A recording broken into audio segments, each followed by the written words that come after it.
Hello guys, welcome to Jagai daily suggestion of anime டே 9. இன்றைக்கி நம்ம பார்க்க போகிற அனிமே என்னென்னா டோரிகோ.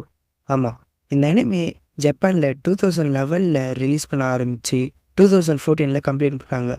இந்த அனிமையில் மொத்தம் 2 சீசன் தான் இருக்குது. அதுவும் மொத்தமாக 147 எபிசோட்ஸ் தான் இருக்குது. இதில் மொத்தம் 2 மெயின் மூவிஸ் இருக்குது. இந்த அனிமையோட மெயின் கேரக்டர் யாருன்னு பார்த்தீங்கன்னா டோரிகோ. இந்த அனிமே அஃபிஷியலாக க்ரன்ச்சிரோலில் இங்கிலீஷ் டப்பில் அவைலபிளாக இருக்குது. இப்போ இந்த அனிமையோட ஆடியோவை ஆட் பண்ணுறேன், கேட்டு பாருங்கள். その遺跡より目覚めた太古の魔獣。こいつがスペシャルメニューの食材か。小松！久しぶりだね。こうして4人で戦うなんて。ああ、全力で行くとするか。戦場と化したその島に現れた最強の敵。アカシアのスペシャルメニュー、笑わせる。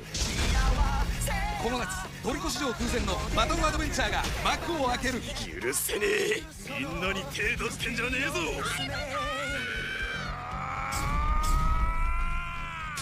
劇場版トリコ異色新のスペシャルメニュー。